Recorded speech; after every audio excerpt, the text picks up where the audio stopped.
পুরুষটা তো জানি না যে আমার স্ত্রী কি হক আছে আমার উপরে, স্ত্রীটা তো জানে না যে আমার উপরে আমার স্বামীর কি হক আছে, কেউ কাহরির ব্যাপারে জানে না, তো রিশতাটা ভাঙবে না। ওই বেটিকে যদি আপনি দিনই তালিম দিনই শিক্ষা দিতেন, ওর ভিতরে জ্ঞান বুদ্ধি আসতো, তাহলে ভালো মন্দ বুঝতে পারতো। ওর ফলে কি হয়েছে, কোন রকম বেটিটাকে নিয়ে এনো বাড়ি, আর আনতে আসার বাহানাতে এসেছে যেমনই ছেলেটা 4-5টা হাট্টা লোককে রেডি করে রেখেছে, বলছে এই হালার বেটা হালাকে ধরে বানবে পিলারে, 3 লাখ টাকা বিয়েতে দিয়েছি আর 2 লাখ টাকা বিয়েতে খরচ হয়েছে। রে গোলামের বেটা গোলাম, ডাক তোর বাপকে 5টা মানুষ নিয়ে 5 লাখ টাকা খরচ হয়েছে, দেয়ার হার বেটিকে তালাক করে চলে যায়। হয়েছে না, হয় না? আল্লাহ নবীর জামানাতে বাপ নিজের বেটির বিয়ে দিবে, সহি হাদিস। আল্লামা আলবানী রাহিমাহুল্লাহ হাদিসটাকে হাসান বলেছেন, সহি বলেছেন। বাপ নিজের বেটির বিয়ে দিবে, ইলম কি জিনিস দেখেন। বেটি বলছে আব্বু আমি বিয়ে করব না। তা আপনারা বলবেন যে হাজি মৌলানা এখনকার বেটি ছেলে তো বলছে করব না, তো তখনকার এখন পার্থক্য আছে। এখনকার বেটি ছেলেকে খালি যদি কেউ বলে দেয় যে তোমাকে আমি ভালোবাসি, তোমার জন্য আমি পাগল হয়ে গেছি, আর এমন পাগল হবে সে আবার ছেলের সাথে যে নিজের খানদানের মা বাপের মান সম্মান কিছু দেখা দেখে করবে না। ছেলেটাকে যদি কেউ বলে দেয় কোন বেটি ছেলে আই লাভ ইউ, আমি তোমাকে ভালোবাসি, হয়ে গেল। ওই ছেলেটাও নিজের মান সম্মান খানদান ইজ্জত দেখবে না, সবকে মার্ডার করে দিবে। এখনকার এটা হয়েছে। নবীর জামানাতে বাপ বলছেন বেটির বিয়ে দিব, বেটি ইনকার করছে আমি করব না। খুব বাপ চলে গেলেন নবীর কাছে। নবীকে বলি কোনো রাস্তা যদি বের হয়, নবীকে বললেন আল্লাহ নবী গো বেটির বিয়ে দেব আমি, বেটে ইনকার করে বলছে আব্বা আমি বিয়ে করব না। নবী গো যদি পারে একটু আপনি আমার বেটিকে বুঝান, কারণটা কি, কেন ইনকার করে একটু বুঝান আপনি। নবীজি বললেন তোমার বেটিকে এনেছো? বলছেন না। বলছে যাও নিয়ে এসো সাথে করে। পরের দিন চলে গেলেন।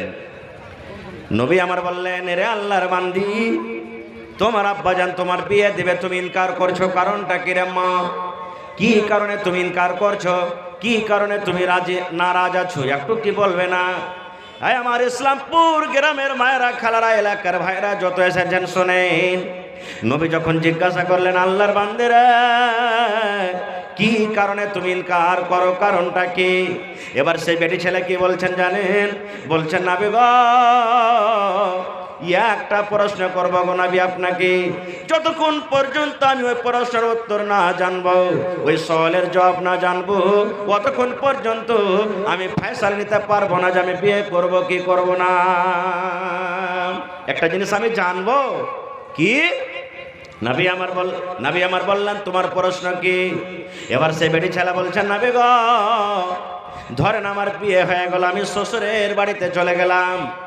নবী আমার প্রশ্ন হলো এটা, আমি একটা বেটি ছেলে মানুষ, আমি একটা নারী মানুষ, আমার যখন বিয়ে হয়ে যাবে, আমি যখন শ্বশুরের বাড়িতে চলে যাব, যে আমার স্বামী হবে, ওই আমার স্বামীর আমার ওপরে কতটুকু হক রয়েছে, আমি কতটুকু স্বামীর সাথে ব্যবহার করব, আমার স্বামীর কতটুকু খেদমত করব, আমার স্বামী আমার পরে রাজি হবে, আমার স্বামীর মন খানাকে আমি খুশি করতে পারবো, আমার ওপরে আমার স্বামীর কতটুকু হক রয়েছে নবী গো, এই ব্যাপারে আমি জানি না, এই ব্যাপারে আমার কোনো ইলম নাই, এই ব্যাপারে আমার কোনো জ্ঞান নাই।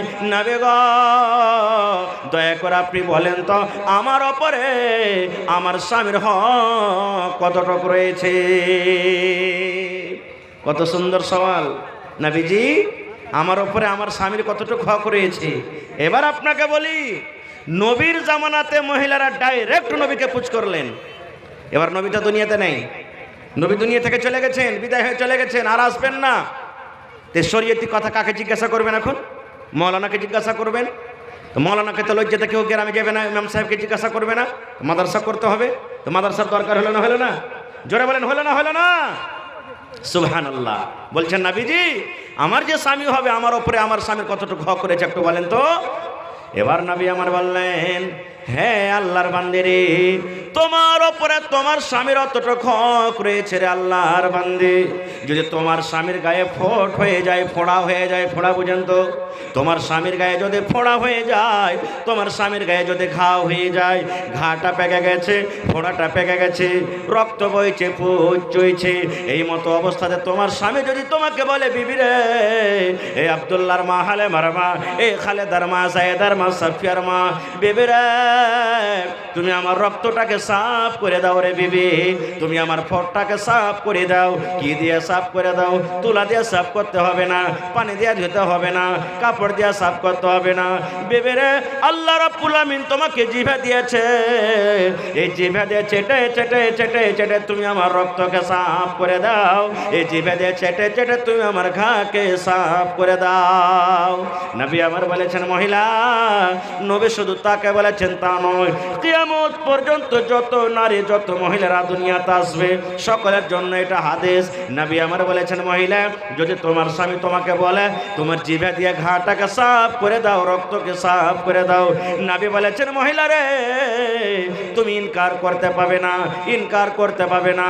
যদি তোমার স্বামী তোমাকে আদেশ করে জিভা দিয়ে চেটে চেটে চেটে চেটে সে রক্ত পুজকে যদি তুমি সাফ করে দাও রে মহিলা, তাও তোমার উপরে তোমার স্বামীর অতটুকু হক রয়েছে, তোমার স্বামীর হক আদা হবে না।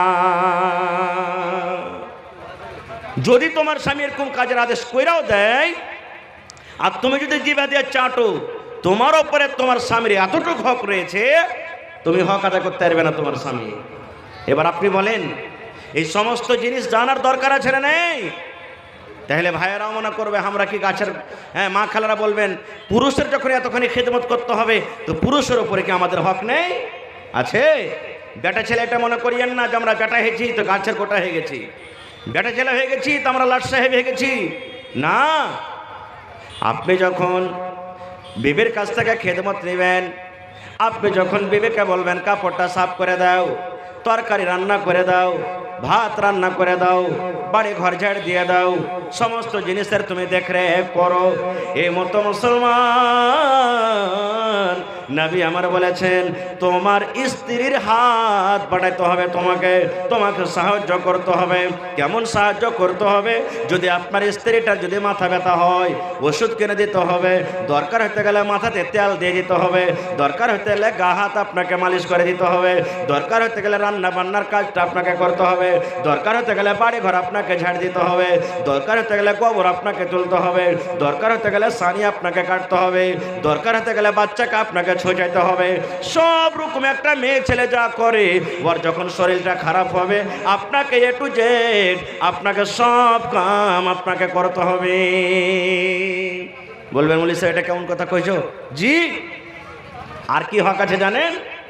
ইলমের দরকার কি দরকার না? দেখেন এই কারণে তো সমাজে বেশি তালাক এসে গেছে। আল্লাহ নবীর জামানাতে একজন সাহাবী নবীকে বলছেন, হুজুর সব তো জানলাম বুঝলাম, আমরা তো পুরুষ মানুষ, আমাদের ওপরে আমাদের বিবির কি হক আছে একটু বলেন তো? আমরা তো বেটা ছেলে মানুষ, পুরুষ মানুষ, আমাদের ওপরে আমাদের বিবির কি হক আছে? কত সুন্দর প্রশ্ন। দেখেন আল্লাহ রাসূল সাল্লাল্লাহু আলাইহি ওয়াসাল্লাম বললেন, হে আমার সাহাবীরা, তোমাদের ওপরে তোমাদের বিবির প্রথম হক আনতুতিমা হাইজা তাইমতা, যখন তুমি খানা খাবে, যা তুমি খানা খাবে তোমার বিবিকে তুমি খাওয়াবে। আনতুতিমা হাইজা তাইমতা, তুমি যখন খানা খাবে তোমার বাড়িয়ালিকে তুমি খাওয়াবে। ওয়া তাকসু হাইজা তাসাইতা, যখন তুমি পরবে কাপড় তোমার বিবিকে তুমি পরাবে।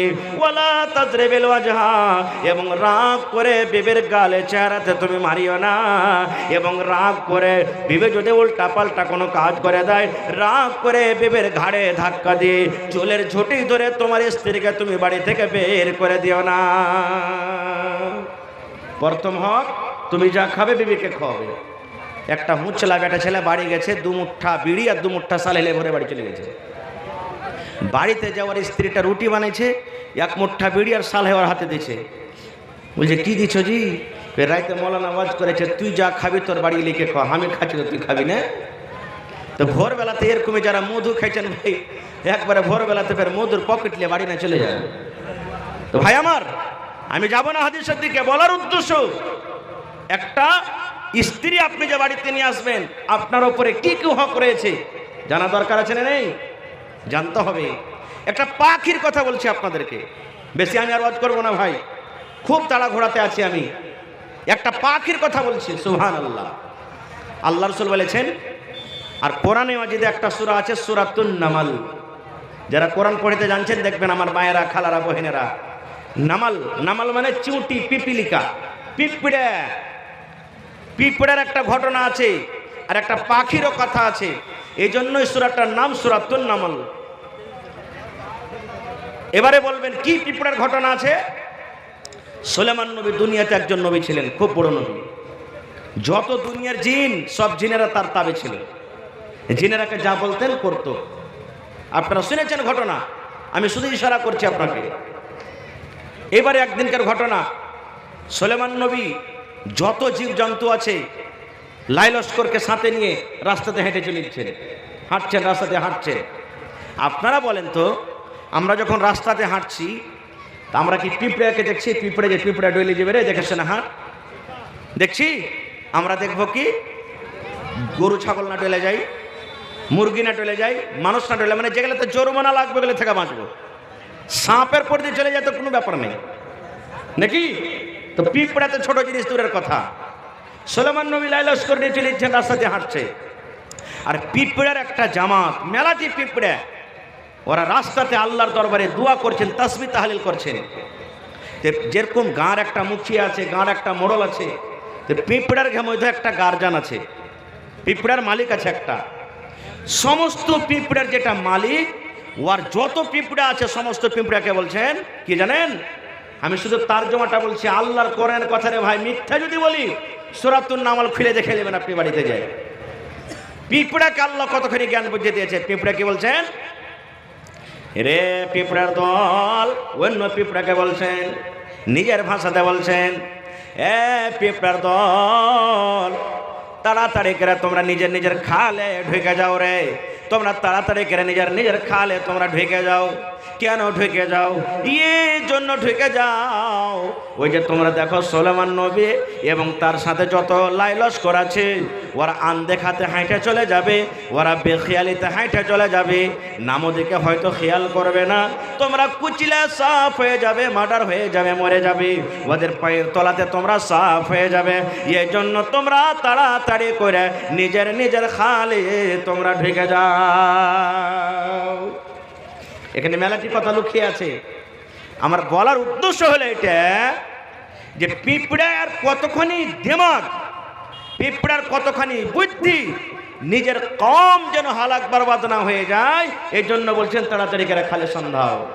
আর আমরা হলাম মানুষ, আল্লাহ আমাকে জ্ঞান দিয়েছে, বুদ্ধি দিয়েছে, হুঁশ দিয়েছে, সব দিয়েছে, নিজের কমের জন্য কি করছি? কি করছি?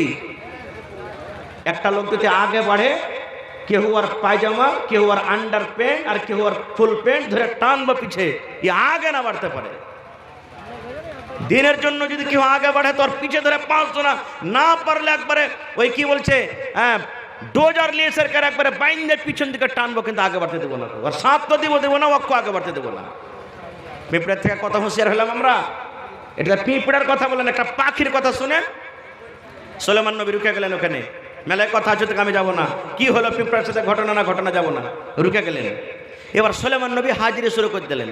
দেখেন আমার মাস্টারেরা, মৌলানারা মেলায় আছে, এখানে বাচ্চাকে হাজিরি হয় না স্কুলে মাদ্রাসাতে, যারা মাঠ লেবর লিয়া খাটতে চলে যায় ওর হাজির হয়, প্রত্যেক জায়গাতে হাজিরি হয়।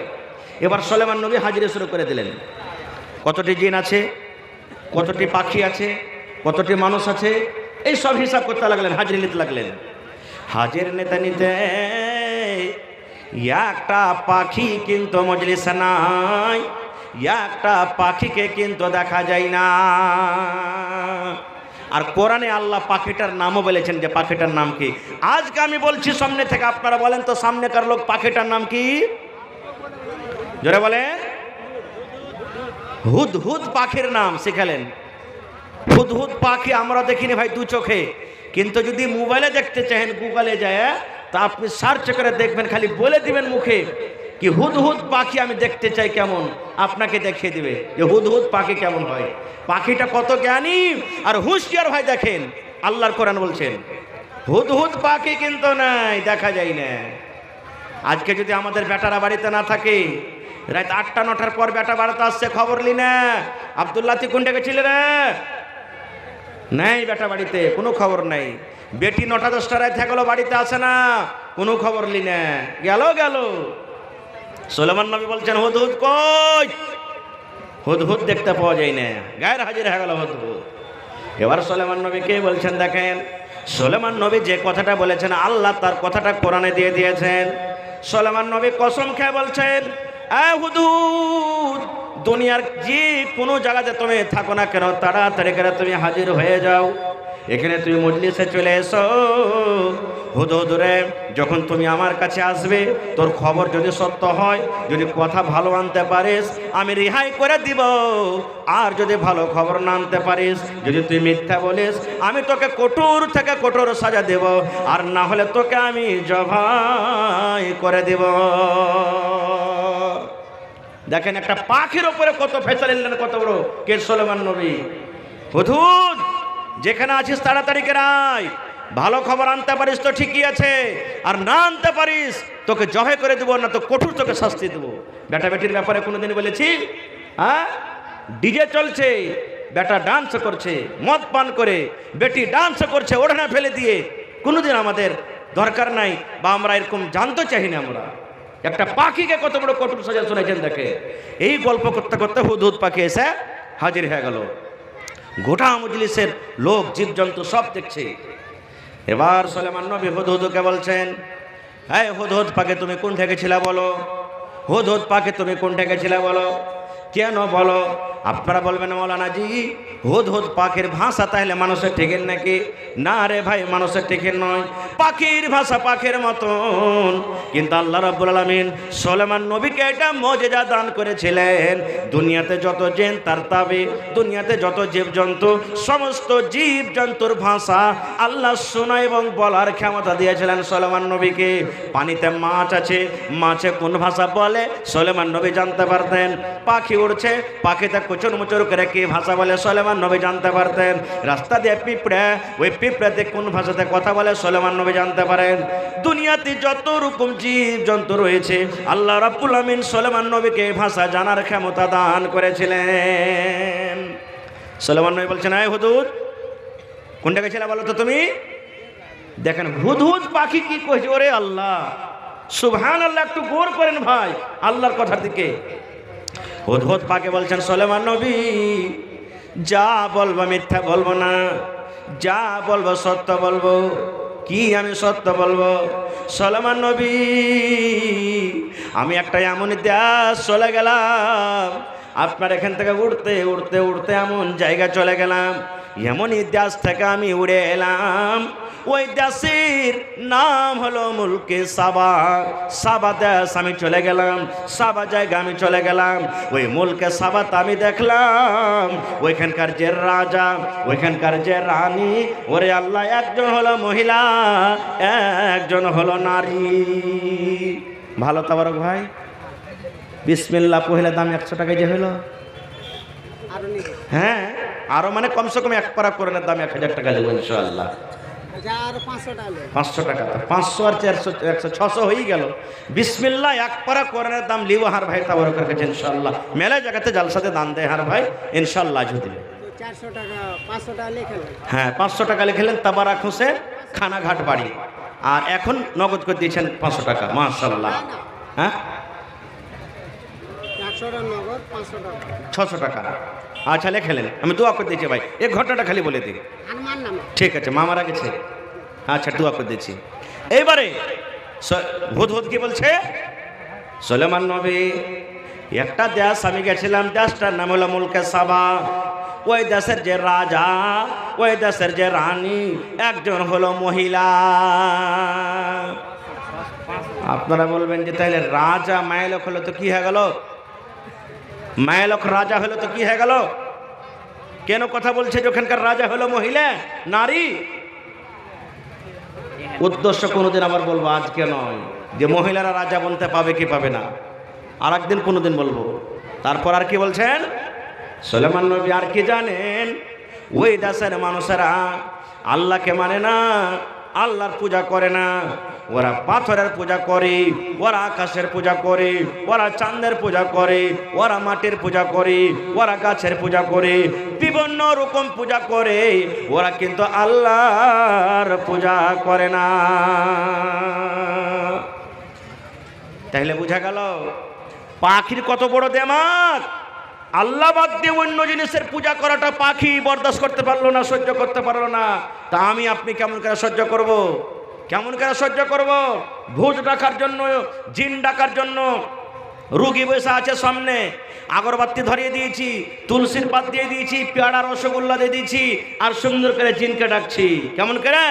কালো কালো তুলসীর পাত মাগো, কালো দরিয়ার পানি, কোথায় আছো আতরা ডাকনি, ছাঁচো দরিয়ার পানি মাগো, ছাঁচো দরিয়ার পানি। একবারে টাটি ফড়কা ভেঙে চলে আসতে জেনেলেন ইলিমের কমি। নবীর হাদিস, মৌলানা বসে আছে, জিজ্ঞাসা করবেন এই ধরনের মন্ত্র পড়ে যদি মরা যায় আর তওবা না করে, আল্লাহর জাহান্নাম ছাড়া দোসরা জায়গা নেই, কোনোদিন জান্নাত পাবে না। এত বড় পাপ আর গুনাহ। এবারে তখন সুলাইমান নবী বলছেন, পাখি তুই যেটা বলছিস সত্য বলছিস? হ্যাঁ, আমি কোনো মিথ্যা কথা বলি না। সুলাইমান নবী বলছেন, এক কাম কর, একখানা চিঠি তুই আমার নিয়ে চলে যা। কোথায়? ওইখানকার রাজাকে তুই দিয়ে দে, ওইখানকার তুই রানীকে দিয়ে দে, ওইখানকার তুই রানীটাকে চিঠি দিয়ে দে। এবার সুলাইমান নবী চিঠি লিখতে লাগলেন, ইন্নাহু মিন সুলাইমানা ওয়া ইন্নাহু বিসমিল্লাহির রহমানির রহিম। কোরআন মাজিদ সূরা নামালে দুটো সূরা আছে, দেখবেন পড়ে। একটা সুলাইমান নবী বেলকেস, মুলকে সাবার রানীর নাম হলো বেলকেস। বেলকেসকে যখন চিঠি লিখলেন, পাখি হুদহুদকে দিয়ে পাঠালেন, তখন শুরুতে বিসমিল্লাহির রহমানির রহিম লিখেছিলেন। আর একটা সূরার বিসমিল্লাহ, যেটা প্রত্যেক সূরাতে আছে। আর কোরআনে একটা সূরা আছে সূরাতুত তাওবা, ওতে কিন্তু বিসমিল্লাহ একটাও নেই। কেন নাই? কোনোদিন বলবো। বলার উদ্দেশ্য, পাখি চিঠি নিয়ে চলে গেল। চিঠি নিয়ে যাওয়ার পর কেমন করে চিঠি দিলে, তারপরে কি হলো? তারপরে কি হলো? ওখানকার লোক মুসলমান হলো না? হলো না? আল্লাহ হায়াত রাখত, আবার কোনোদিন বলবো। তবে বলার উদ্দেশ্য হলো, দেখেন পাখির কতটুকু জ্ঞান বুদ্ধি। পিঁপড়ার কথা একটা বললাম, পিঁপড়ার কতটুকু জ্ঞান বুদ্ধি। আরে ভাই, আজকে এত বড়খান গ্রামে একটা মাদ্রাসা আছে, মাদ্রাসার দরকার আছে না নেই বলেন আপনারা? এটা মাদ্রাসা ছাড়া তার মনে অন্য মাদ্রাসা নেই গ্রামে? না আছে? এটাই প্রথম মাদ্রাসা। যেই মাদ্রাসার তালিম জরুরি, আল্লাহ রাসূলের হাদিস, তলাবুল ইলমে ফারিজাতুন আলা কুল্লি মুসলিম। প্রত্যেক মুসলমান, নর হোক কিংবা নারী হোক, তার জন্য ইলম শেখাটা হলো ফরজ। ইলম শিখতেই হবে, ইলম না শিখলে হবে না। আমরা ছোট মানুষ, বাচ্চারাকে পেটে মাদ্রাসাতে বেটা বেটি রাখে। আপনাদের মতন মানুষ, বড় বড় মানুষ নবীর দরবারে ইলম শিখেছেন। হযরত আবু বকর রাদিয়াল্লাহু তাআলা ইলম শিখেছেন, হযরত আবু হুরায়রা রাদিয়াল্লাহু তাআলা ইলম শিখেছেন, উমর ফারুক রাদিয়াল্লাহু তাআলা ইলম শিখেছেন, আব্দুর রহমান রাদিয়াল্লাহু তাআলা, যত বড় বড় সাহাবী নবীর দরবারে ইলম শিখেছেন। ইলম কোনোদিন লজ্জা করেনি। এই জন্য ভাই মাদ্রাসার দরকার। আজকে দেখেন মাদ্রাসার পরে কত আক্রমণ, মসজিদের পরে কত আক্রমণ, কত মুসলমানের সাথে জিল্লতি হয়েছে। কেন? এর তালিমের কারণে। আজকে আমরা তালিমে পিছিয়ে আছি। প্রত্যেক জায়গাতে তালিমের দরকার। নামাজে তালিমের দরকার, রোজাতে তালিমের দরকার, যাকাতে তালিমের দরকার, কোর্টে ইলমের দরকার, কাছারিতে ইলমের দরকার, ট্রেনে ইলমের দরকার, ইবাদত বান্দিগিতে ইলমের দরকার, বিয়াতে ইলমের দরকার, হ্যাঁ আপনার কি বলছে জানাজাতে ইলমের দরকার, সব জায়গাতে ইলমের দরকার আছে। এই জন্য ভাই ইলিম একটা জরুরি। ইলিম শেখাইতে হবে, শিখতে হবে ভাই মুসলমান। আর ইলিম শিখতে গেলে ছেলেপিলের পিছে খরচ করতে হবে, বিনা খরচ হবে না। আজকে যে আপনারা জড়ো হয়ে আছেন, একটু যদি লাইনটা পালিয়ে যায়, হো হাল্লা শুরু হয়ে যাবে, কত রকম আপনারা রাগ করবেন। তো আপনারা বলেন, এই জার্নিটার চলছে, তাহলে এখানে লাইন আসছে, আর জার্নিটারে তেল দেওয়া আছে, তাহলে জার্নিটার তেল চলছে। বিনা তেলে জার্নিটার কোনোদিন জীবনে চলবে না। এই মতো একটা মাদ্রাসা আপনার গ্রামে যদি বছরে 500টা বাচ্চা পড়ে, 500টা বাচ্চার মধ্যে কমপক্ষে 50টা বাচ্চাও তো আগে আরও যেতে পারবে গ্রাম থেকে। এখানে কিছু বড় হলো, লাইন ধরলো, তারপরে আগে চলে যাবে। একদিনই কেউ বড় মানুষ হতে পারবে না, একদিনই মৌলানা, মুফতি, মাস্টার, ডাক্তার কেউ হইতে পারবে না। এই জন্য ইলিম দরকার আছে, ইলিম জরুরি আছে। আর ইলিমের জন্য আপনাকে আগে বাড়তে হবে, খরচ করতে হবে, টাকা দিতে হবে, পয়সা দিতে হবে, দৌলত দিতে হবে, সময় দিতে হবে, মশওয়ারা দিতে হবে, ভালো জ্ঞান ভালো বুদ্ধি দিতে হবে। আপনি দুনিয়া থেকে চলে যাবেন রাগ ঝাল করে, কার কি নেবেন কিচ্ছু নিতে পারবেন না। কমপক্ষে এরকম দিনই একটা যদি এ দ্বারা কায়েম করে যেতে পারেন, মরার পর কমসে কম সাদকায়ে জারিয়া তো আপনার হয়ে যাবে। আল্লাহ রাসূলের হাদিস, ইজামাত আল ইনসান, মানুষ যখন মরে যায় সব আমল বন্ধ হয়ে যায়, তিনটা আমল ছাড়া।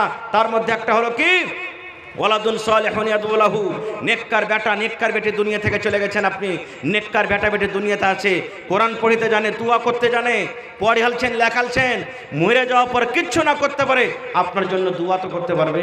আল্লাহ, আমার মা কবরে চলে গেছেন, আব্বা কবরে চলে গেছেন, আমার দাদু কবরে চলে গেছেন, দাদি কবরে চলে গেছেন, আল্লাহ তাদের জন্য দোয়া করি, আল্লাহ তুমি জান্নাতে জায়গা দাও, গুনাহ খাতাকে মাফ করো। এটা তো দোয়া করতে পারবে? কিছু করতে পারবে না, এটা তো আপনার জন্য করতে পারবে। আর ওখানটা যদি আপনি জোগাড় যদি দুনিয়াতে না করে যান, তাহলে দুনিয়াও আপনার জন্য অন্ধকার, আর মরার পরও দুনিয়া আপনার জন্য অন্ধকার। আপনি যেমন বাড়ি থেকে বাজার যাবেন না, হ্যাঁ 10টা টাকা পকেটে নেই, কেমন করে যাবো রে, চা ওখানে এক কাপ খাইতে পারবো না, বাজার যেতে পারবেন না, দিল্লি পাটনার সাফার করবেন না যতক্ষণ পকেটে 500,000 না হলে।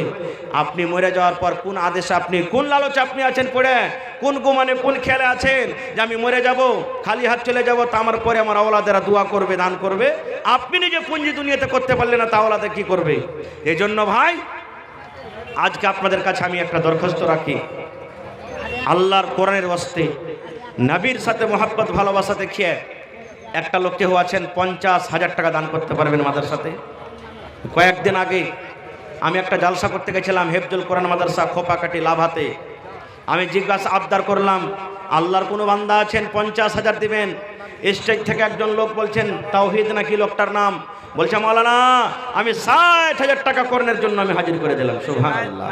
এই দেখেন আমার মহিলা প্যান্ডাল থেকে, আল্লাহ আমি এলানও করিনি এখনি, আর দান শুরু হয়ে গেছে আসতে।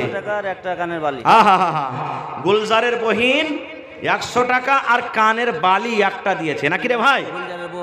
গুলজারের বহু। একটা কানের বালির দাম কত জানেন? মোটামুটি 35,000 টাকা নাকি 77,000 টাকা মনে হয় 8 আনা ওজনের বালির দাম নিয়েছে। 70-72,000 টাকা একটা বালি দান করে দিলেন একটা মহিলা, যার দাম 35,000 টাকা মোটামুটি। না রে তাকবীর! কোন আল্লাহর বান্দি নেই যে আর একটা বালি দান করবেন? কাঠিয়ার জেলাতে একটা গ্রাম আছে রাকসি, মসজিদের জালসা ছিল, একজন মহিলা 8 আনা ওজনের বালি দিয়ে দিলেন, একজন মহিলা 10 আনা ওজনের বালি দিয়ে দিলেন। কত জায়গা জালসাতে আগতে মায়েরা খালারা ওই তাবিজ যে পিন্ত গলাতে, তাবিজ গোল গোল তাবিজ দান করে দিলেন।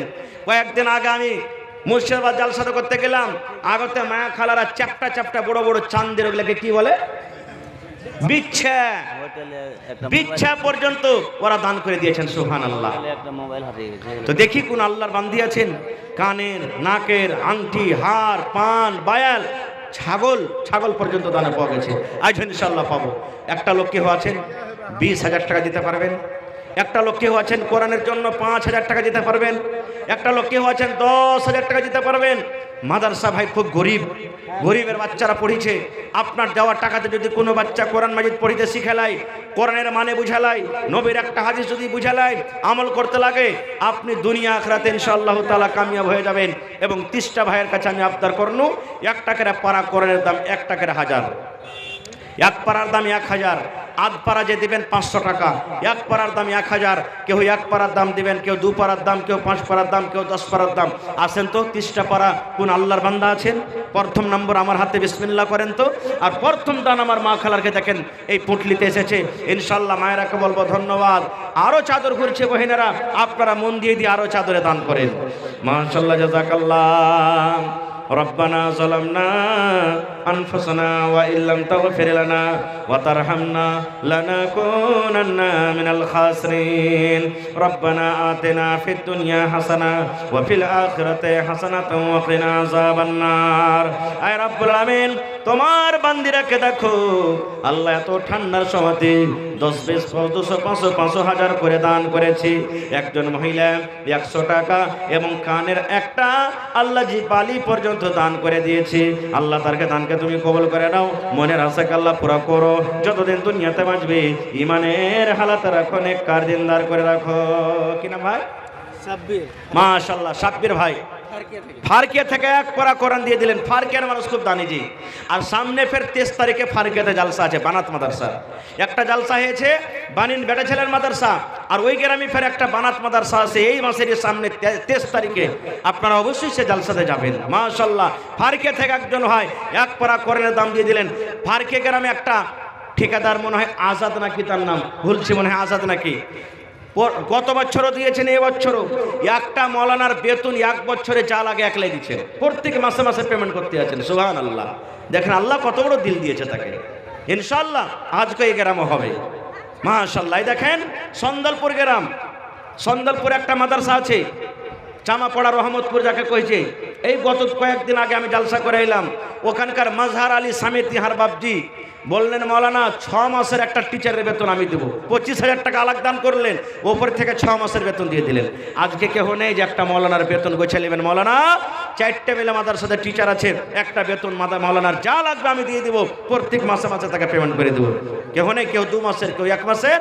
এই দেখেন আমার ভাই ফারকিয়া থেকে 1000, আর আরো একজন ভাই আমার পিছন থেকে কে 1000। 30 পাড়ার মধ্যে 2 পাড়া হয়ে গেল ভাই। মাশাআল্লাহ, তাবারাক হোসেন ভাই আমার 1000 টাকা মার জন্য। আহা, এই দেখেন, সুবহানাল্লাহ, মা কবরে চলে গেছেন। এক পাড়া ভাই তাবারাক হোসেন খানাঘাট থেকে 3 পাড়া হয়ে গেল ভাই। নারে তাকবীর, আইছেন 27টা কলম আইছেন ভাই আল্লাহর কোরআনের জন্য। যদি আল্লাহর কোরআনের প্রতি মহব্বত ভালোবাসা থাকে তো মাশাআল্লাহ। এই দেখেন আমার নানা বেনামিতে 1000 টাকা দিয়ে দিলেন, এক পাড়া কোরআনের দাম। নারে তাকবীর, 4 কলম হয়ে গেল। মাশাআল্লাহ, জাযাকাল্লাহু খায়রান জাযা ওয়া আহসানাল জাযা। রব্বানা ইন্নানা আমান্না ফাগফির লানা যুনুবানা ওয়া কিনা আযাবান নার। হে রব্বুল আমিন, 4 জনে 1000 করে 4 পারা কোরআনের দাম দিয়ে দিলেন। আল্লাহ 4 লক্ষ টাকা মনে করে তুমি কবুল করে নাও। মনের আশাকে আল্লাহ পুরা করো, রোজি রোজগারে আল্লাহ বরকত দাও, কামাই দামে আল্লাহ বরকত দাও, দুনিয়ার ভেজাল দুনিয়ার ফিতনা থেকে আল্লাহ বাঁচিয়ে রাখো। আল্লাহ কার মা কবরে চলে গেছেন, কার আব্বা চলে গেছেন, কার দাদু দাদি কবরে চলে গেছেন, রব্বুল আলামিন দুনিয়ার খবর পাওয়া যায় কিন্তু কবরের কোনো খবর পাওয়া যায় না। আল্লাহ জি, যদি তারা কবরে কোনো মুসিবতে থাকে, এই দানের বিনিময়ে আল্লাহ তারকে মুসিবত তুমি দূর করে দাও। আল্লাহ আমার মায়েরা খালারা 1 চাদর দান দিয়েছে, একজন মহিলা কানের বালি দিয়েছে। আল্লাহ কার মা কবরে চলে গেছে না, কার আব্বা চলে গেছেন, কার দাদু দাদি শ্বশুর শাশুড়ি চলে গেছেন, কার পুরুষ চলে গেছেন। আল্লাহ আল্লাহ যে যত মুমিন মুমিনা কবরে শুতে আছেন, তাদের কবরে তুমি জান্নাতের বিছানা দিয়ে দাও। আল্লাহ তাদের কবরকে তুমি নূর দিয়ে মুনওয়ার করে দাও। রব্বানা তাকাব্বাল মিন্না ইন্নাকা আনতাস সামিউল আলিম। আমিন। মাশাআল্লাহ, এই দেখেন হার বাপজি 7 ভেল্লি সাকুয়াঘাট তাসলিম উদ্দিন সাহেব। হাঁকো বাজি জোড়া লাগবে না 1000, 1 পারা কোরআনের দাম দেন বাজি, আর 500 টাকা ইনশাআল্লাহ দিবে। আলহাজ আব্দুর রশিদ সাহেব খুব ভালো মানুষ ছিলেন, দুনিয়া ছেড়ে চলে গেছেন। সুবহানাল্লাহ, আল্লাহ আমার বাপজি সাকুয়াঘাট থেকে 1 পারা কোরআনের দাম দিয়ে দিলেন আল্লাহ আব্বার জন্য। হায়রে আব্বা কবরে চলে গেছেন, আব্বার কবরে তুমি জান্নাতের বিছানা দিয়ে দাও। মাশাআল্লাহ মাশাআল্লাহ। আল্লাহ একজন ভাই 150, সুন্দরী খাতুন বহিন আমার 200 টাকা জমা দিয়ে দিলেন। মাশাআল্লাহ, কি নাম যে ভাই? 500 টাকা নাকি? কি নাম হইল আপনার? সাদমানি। 1 পারা কোরআন দিবেন না, আর 500 টাকা দেন আল্লাহর রাস্তে, আল্লাহ ভালোবাসবেন ইনশাআল্লাহ। হ্যাঁ, হাসিবুর রহমান হাফিজ সাহেব। মাশাআল্লাহ, খানাঘাট থেকে হাফিজ হাসিবুর রহমান, আল্লাহুস সামাদ 1000। মাশাআল্লাহ, নারে তাকবীর। এই দেখেন হাফিজা কোরআন, কোরআনের মান সম্মান করেছে, কোরআনের মর্যাদা বুঝেছে। আল্লাহর নবীর হাদিস যে হাফিজা কোরআন হবে, কিয়ামতের দিন আল্লাহ তাআলা তার বাবার মাথাতে সোনার তাজ পিন্ধাবেন। সুবহানাল্লাহ। আমার নানাজান দেখেন সাদামণি সাহেব 500, আর 500 টাকা লিখে দেন, পরে দিয়ে দেবেন যদি না থাকে তো। কোন গ্রাম বাড়ি? তাহলে তো পারবেন ইনশাআল্লাহ দিতে। এই দেখেন তোর বান্দারে আজ হাত তুলেছে তোর দরবারে, তোর রহমতের ভিখায় আমায় দে রে মাওলা দে, তোর রহমতের ভিখায় আমায় দে রে মাওলা দে। হা হা।